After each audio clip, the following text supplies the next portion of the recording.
Hello students. Last time किया था कि कोई भी n ग्रेटर देन 2 पे फाई n हमेशा इवन इंटीजर देता है, ओड नहीं देता। कि जब फाई 1 पे वैल्यू 1 होती है, फाई 2 की वैल्यू 1 होती है, और n जब 2 से बड़ा रहेगा, मतलब 3 या 3 से आगे रहेगा, तब हमेशा फाई n की वैल्यू इवन होगी। नेक्स्ट थ्योरम है, let m and n be positive integers if every prime divisor of n is a prime divisor of m, then phi mn equals to n phi m। ये prove करना है कि n के जो prime divisor हैं, जो n के prime divisor हैं वो m के हैं ही हैं, मतलब n वाले डिवीज़र तो m में हैं ही, एक्स्ट्रा हैं वो अलग बात है। उसके बाद ये प्रूव करना है in particular phi m square equals to m phi m। अब let us assume that n को मान लीजिए प्राइम के फैक्टर में, किस तरह से माना था पीछे, p1 a1 p2 a2 pr की पावर AR, एंड m क्या है, जो n के डिवीज़र हैं वो तो m के हैं ही, एक्स्ट्रा हैं वो अलग है, तो p1 p2 pr हैं। इनकी पावर्स अलग लिख देंगे कि p1 b1 p2 b2 pr br, q1 की power c1 q2 c2 qt ct, where pi's और qi's are all distinct primes and ai greater than equals to 1, bi greater than equals to 1 और ci greater than equals to 1 for all i, क्योंकि prime की जो power है वो 1 या 1 से बड़ी रहेगी। अब फाई mn निकालना है, तो m और n दो अलग अलग हैं, नंबर दोनों का प्रोडक्ट करेंगे तो p1 वाली पावर्स तो जुड़ जाएगी, p1 a1 plus b1, p2 की power a2 plus b2, pr की power ar plus br, q1 c1 q2 c2 qt ct। अब फॉर्मूला क्या था कि अगर किसी n फंक्शन का निकालते हैं तो फाई n बराबर होता है n into 1 minus 1 upon P. यहाँ फाई एम एन का निकालना है तो नंबर है वो बाहर आएगा सेम 1 एम एन, आगे प्राइम के इस फॉर्म में लिखे जाएंगे 1 minus 1 upon P 1, 1 minus 1 upon P 2, 1 minus 1 upon P R, फिर क्यू वाले आ गए तो 1 minus Q 1, 1 minus Q 2, 1 minus Q T.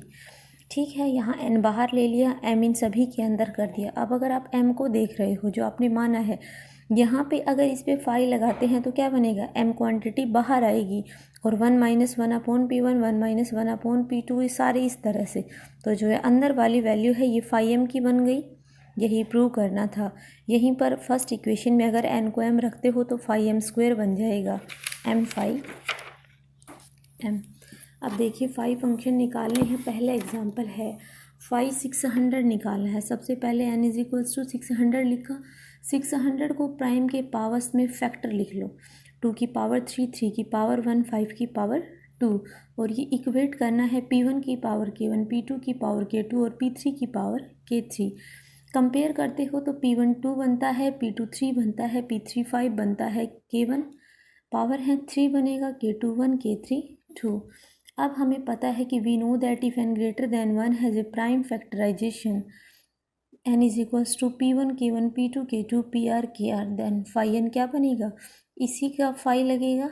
अब नंबर है क्या, 600 को लिखा है 2 की पावर 3, 3 की पावर 1, 5 की पावर 2। पीछे पढ़ा था कि फाई एक मल्टीप्लिकेटिव फंक्शन होता है, तो फाई हर प्राइम पे अलग अलग सेपरेट होगा, phi 2 cube, phi 3 1, phi 5 square. अब फॉर्मूला था कि फाई पी के बराबर होता है पी के माइनस 1, तो 2 की पावर 3 माइनस 2 की पावर 2, 3 की पावर 1 माइनस 3 की पावर 0, 5 की पावर 2 माइनस 5 की पावर 1। ये सोल्व कर लेना, ये वैल्यू आ जाएगी। नेक्स्ट है find phi n for n equals to 68। n 68 को प्राइम के फैक्टर में लिखोगे 2 की पावर 2, 17 की पावर 1। ठीक है, फाई लगाओगे इस नंबर पे लगेगा, दोनों अलग अलग होंगे। यहाँ पे फाई पी के का फॉर्मूला लगा दो, यहाँ फाई पी के का फॉर्मूला लगा दो, बन जाएगा। यही सेकंड एग्जांपल है। इसके बाद थर्ड है इवेलुएट फाई 462।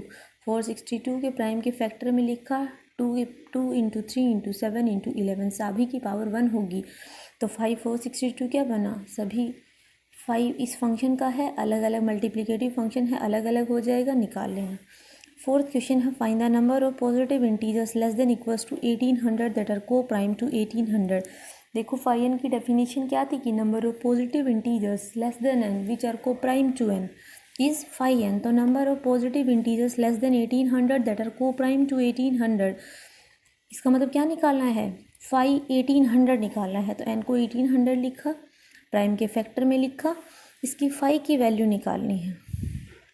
तो फाई मल्टीप्लिकेटिव फंक्शन है, अलग अलग हो जाएगा, वैल्यू निकाल लेना, ये 480 आ जाएगा। नेक्स्ट पार्ट है find the number of positive integers less than equals to 1800 that have a factor greater than 1 in common with 1800। देखो यहाँ क्या कह रहा है, ऊपर जो पहला पार्ट था उसमें ये था कि ऐसे नंबर्स लेने हैं जो 1800 के साथ जीसीडी 1 देते हो, और यह कह रहा है 1800 के साथ जीसीडी 1 देने का मतलब है उसके अलावा 1 और 1800 के अलावा कोई उसका फैक्टर नहीं है।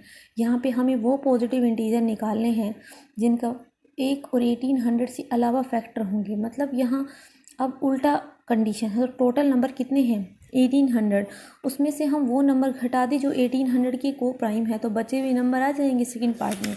तो 1800 में से 480 सब्ट्रैक्ट कर दीजिए, जो नंबर आएंगे वो वही नंबर होंगे जो 1800 के को प्राइम नहीं होंगे। ठीक है, नेक्स्ट है शो दैट 515 के इक्वल्स टू 515 इंटू 15 की पावर के माइनस 1 वेयर के इज़ एनी पॉजिटिव इंटीजर। सबसे पहले 515 की वैल्यू निकालो, 15 को 3 इंटू 5 लिख सकते हो, अलग अलग कर दिया। अब एक फॉर्मूला यहाँ भी लगा लो कि जब पे सिर्फ प्राइम नंबर होता है और पावर उसकी 1 होती है तो y भी बराबर होता है p माइनस 1। 3 माइनस 1 5 माइनस 1 8 आ गई। अब 515 के निकालेंगे, 15 के को 3 इंटू 5 की पावर के लिख सकते हैं, दोनों की पावर अलग अलग होगी, पावर खुल गई। अब 5 पी के क्या बनेगा, पी के माइनस 1, इस पर फिर 5 पी के लगा दो, पी के माइनस 1। फर्स्ट ब्रैकेट से 3 की पावर के माइनस 1 बाहर करेंगे, अंदर 3 माइनस 1 बचेगा। यहाँ से 5 की पावर के माइनस 1 बाहर करेंगे, 5 माइनस 1 बचेगा। अब 3 की पावर के माइनस 1 और 5 की पावर के माइनस 1 सेम रहने दो, ये वैल्यू 2 बनती है और ये वैल्यू 4 बनती है 8। दोनों को कंबाइन कर दिया, दोनों की सेम पावर है 15 और 8 क्या निकला था 515। तो यही प्रूव करना है। उसके बाद है शो दैट 2 की पावर 4 डिवाइड करता है 1155 को। सबसे पहले वी हैव 1155 इक्वल्स रहेगा 3 इंटू 5 इंटू 7 इंटू 11। देयरफॉर इनका 5 फंक्शन क्या बनेगा 5 3 5 5 5 7 5 11। अब आपने पढ़ा था कि यहाँ पे जो ये हैं 3 5 7 5 7 11, तो ये 2 से बड़े हैं, 2 से बड़े हैं तो हमने वो थ्योरम की थी कि जब वैल्यू एन की वैल्यू 2 से बड़ी रहेगी वो हमेशा इवन बनता है। We know that 5 n is even if n greater than 2। इसका मतलब 5 3 5 5 5 7 5 11 सभी इवन नंबर हैं। इवन नंबर हैं तो ये 2 को डिवाइड करेंगे, और जब सभी को डिवाइड करते हैं कंबाइन इनको करते हो तो 2 की पावर 4 डिवाइड करेगा इसको, और इसी को लिख सकते हैं ये।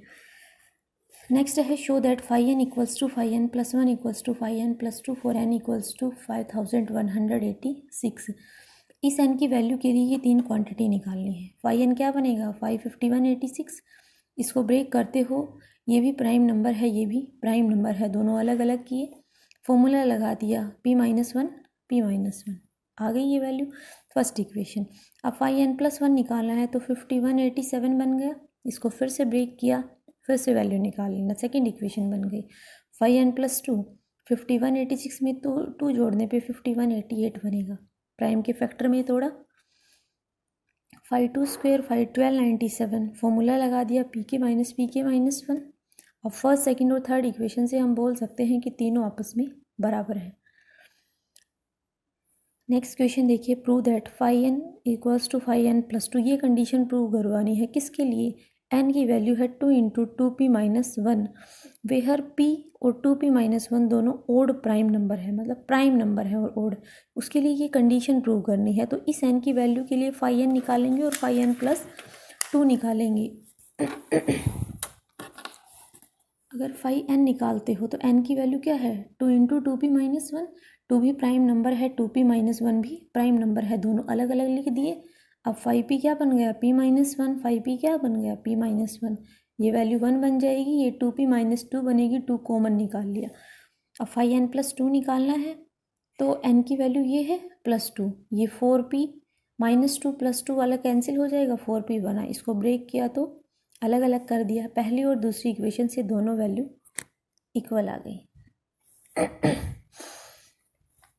ठीक है, अब नेक्स्ट क्वेश्चन है question number 9, prove that phi n equals to n by 2 if n is equals to 2 की power k for some integer k greater than equals to 1। एक बार तो ये प्रूव करना है कि phi n की वैल्यू जब n बाई 2 होगी तो n की वैल्यू 2 की पावर k की फॉर्म में लिखा जाएगा। उल्टा प्रूव करना है कि जब n 2 की पावर k में लिखा जाता है तो phi n की वैल्यू n बाई 2 बनेगी। फर्स्ट ऑफ ऑल मान के चलते हैं let phi n equals to n by 2। अब हमें पता है आइलर फंक्शन किसी भी n नंबर पे निकालते हैं तो वो एक इंटीजर वैल्यू आती है। Since phi n is an integer for all positive integers n, phi n integer value आती है और phi n किसके बराबर है n बाई 2। इसका मतलब n बाई 2 इंटीजर वैल्यू आएगी। n बाई 2 इंटीजर वैल्यू आने का मतलब है n बाई 2 किसी ना किसी इंटीजर के बराबर होगा। यहाँ से n क्या बन गया, उस इंटीजर का 2 टाइम्स बन गया। जब 2 का कोई मल्टीपल बनता है इसका मतलब ये n नंबर इवन नंबर बन गया। ठीक है, n इवन इंटीजर बन गया। अब let n is equals to 2 की पावर k इंटू m। जब इस तरह से कोई नंबर लिखा जाएगा वो इवन नंबर होता है। तो जब कोई नंबर इवन है जनरल फॉर्म में लिखना हो तो इसी तरह लिखेंगे, 2 की power k into m where k greater than equals to 1 and m is odd. अब कंडीशन लगानी है कि ना phi n equals to n by 2, तो n की ये वैल्यू पुट कर दे 2 की पावर k इंटू m, 2 की power k into m upon 2। दोनों अलग अलग मल्टीप्लिकेटिव फंक्शन है, अलग अलग लग गया। ये एक पावर ऊपर जाएगी 2k माइनस 1 इंटू m, इस पर 5 pk लगाते हो pk minus 1 phi m equals to 2 की power k minus 1 into m। यहाँ से 2k माइनस 1 कॉमन निकाल लो, अंदर 2 minus 1 phi m, 2k minus 1 phi m, ये कैंसिल, ये भी 1 बचेगा। अब आ गया कि phi m equals to m। अब m की किन किन वैल्यूज़ के लिए phi फंक्शन उसी के बराबर आता है। देखिए जब 1 लेते हो तो phi 1 क्या आता है 1, 2 लेते हो तो phi 2 क्या आता है 1, 3 लेते हो phi 3 क्या आता है 2। अब देखो जो वैल्यू डालते हैं उसी के बराबर आए, कि यहाँ 1 डाला तो 1 आया, 2 डाले तो 2 आए, 3 डाले तो 3 आए। ऐसा कब पॉसिबल है, सिर्फ m इक्वल्स टू 1 के लिए ही पॉसिबल है। m इक्वल्स टू 1 की 1 आ गया, इसका मतलब इसको यहाँ रख दो तो n क्या बन गया 2 की पावर k। तो हमने थ्योरम का एक पार्ट प्रूव कर दिया कि जब n phi n बाई 2 के बराबर है तो n इज इक्वल्स टू 2 की पावर k में लिखा जाएगा। कन्वर्स पार्ट देखिए, लेट n इक्वल्स टू 2 की पावर k, इसका phi n निकालना है phi 2k, तो pk माइनस 1, 2 की पावर k माइनस 1 बाहर कर लिया, 2 माइनस 1, 2 की पावर k माइनस 1। अब 2 से मल्टीप्लाई और 2 से डिवाइड कर दिया तो ऊपर 2k बन गया, नीचे 2, और 2k की वैल्यू क्या है n बाई 2, तो ये प्रूव हो गया। नेक्स्ट क्वेश्चन है number 10, find all possible values of n for which satisfies phi n equals to 23। n की किन वैल्यूज़ के लिए आइलर फंक्शन 23 वैल्यूज़ देगा, कितनी पॉसिबल वैल्यू है।